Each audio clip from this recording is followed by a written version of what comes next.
सुलेखा, माँ जब से शादी करके आई हूँ आपकी बातों को ही तो सुन रही हूँ। आप जैसे कहती हैं वैसे ही तो कर रही हूँ, फिर भी आप बार बार उन्हीं बातों को दोहराती हैं। आप बोलते हुए नहीं थकती हैं। शायद मैं तो सुन सुन कर थक गई हूँ। रागिनी को काटो तो खून नहीं है जैसे हो गई थी। उसने अपने मुंह बंद कर लिया, कुछ नहीं कहा। रसोई से बाहर आकर अपने कमरे में चली गई।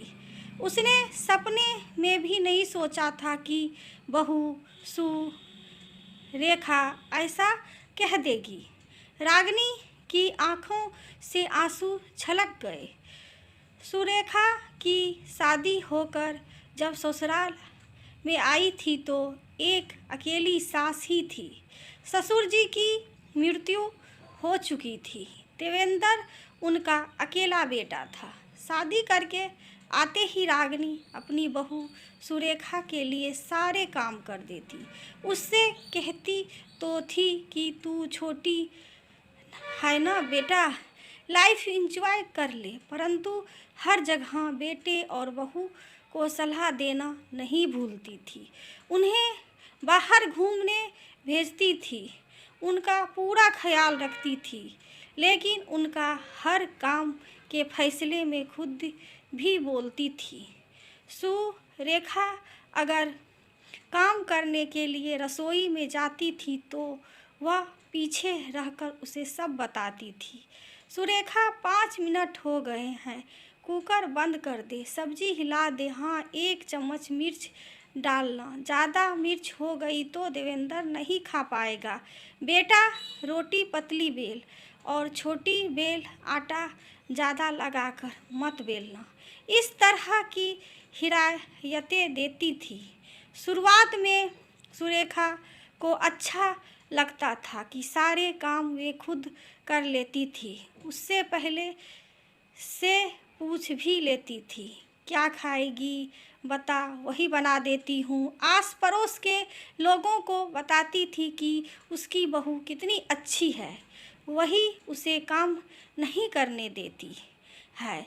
सुरेखा को कभी कभी लगता था कि कहीं ऐसा तो नहीं है कि अच्छाई की सुरेखा को कभी कभी लगता था कि कहीं ऐसा तो नहीं है कि अच्छाई आरे में सबको यह बता रही है कि मेरी बहू काम नहीं करती, सारा काम मैं ही करती हूँ। शादी के 2 साल बाद आज जब बहू जवाब दिया तब रागिनी को लगने लगा था कि कहीं मैं गलत तो नहीं कर रही हूँ। सोच सोचकर उसकी आंखें झलक जाती थी। वो सोचने लगी थी कि जब वह शादी करके आई थी तो अपने आप सीख, वैसे भी माँ तो सिखाया ही होगा। अगर गलती होती थी तो फिर खैर नहीं होती थी।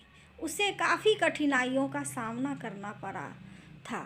उसकी चचेरी बहन रामा एक बार उससे मिलने ससुराल आ गई तो सास रागिनी की बुराई को गिनाने में लगी हुई थी। रमा ने जाते हुए कहा कि रागिनी, मैं तो तुझसे मिलने आई थी, पर 5 मिनट तुझसे बात करने को भी नहीं मिला। पति के साथ बाहर जाने से लेकर पति पत्नी के हर बात पर सास टिप्पणी करती थी। रागिनी को जब लड़का हुआ था तो उसे भी सासी संभालने लगी थी। देवेंद्र के अच्छे बुरे सबका ख्याल वही रखती थी।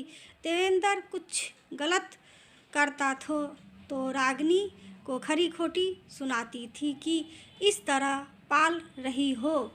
पति भी माँ की तरफदारी ही करते थे।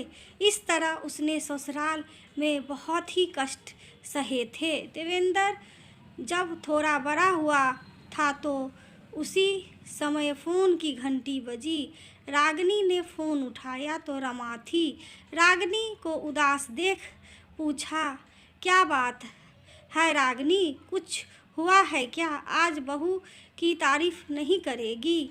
उसकी बातों को सुनकर रागिनी ने सुरेखा की बात बताई। तब रमा ने उसे समझाया कि जीजी आप कुछ ज़्यादा ही उनके जीवन में हस्तक्षेप कर रही हैं। मेरे ख्याल से उन्हें भी अपना जीवन अपनी तरह से जीने का अधिकार है।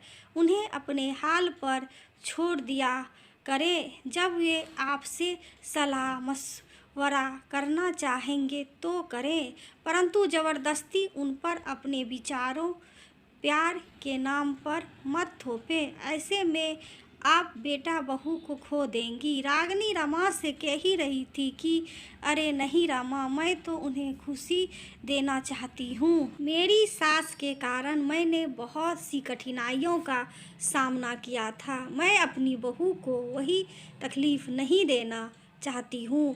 हाँ, मैं कुछ ज़्यादा ही उनके जीवन में हस्तक्षेप करने लगी, इसलिए उस बेचारी ने मुझे ऐसा कह दिया। तू सही कह रही है। आइंदा से मैं उनके ऊपर मेरे विचार नहीं थोपूंगी। यह सब सुरेखा ने दरवाजे की ओट पर खड़े होकर सुना। तब उसे लगा था कि सासू माँ क्यों इतना मेरे लिए करती हैं। उसका हृदय सासू माँ के सम्मान में भर गया था। उसे लगा कि इतनी अच्छी व्यक्तित्व की स्वामिनिया के दिल को मैंने दुखाया है। उसे अपनी गलती का एहसास हो गया था।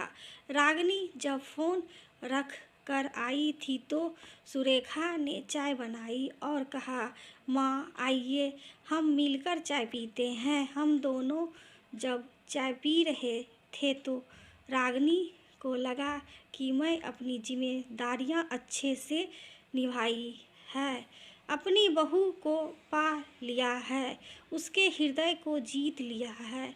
बस उसके आँखों से खुशी के आंसू बहने लगे थे। सुरेखा ने सास को गले लगा लिया। सुरेखा को भी अपनी जिम्मेदारी का एहसास हो गया था। दोस्तों, बड़ों को समझना चाहिए, उनके व्यवहार पर सवाल नहीं उठाना चाहिए, तभी हम ससुराल में सुखी रह सकते हैं। दोस्तों, ये कहानी आप सभी को कैसी लगी? यदि अच्छी लगी हो तो लाइक करिए, सब्सक्राइब करिए दोस्तों, शेयर भी करिए दोस्तों।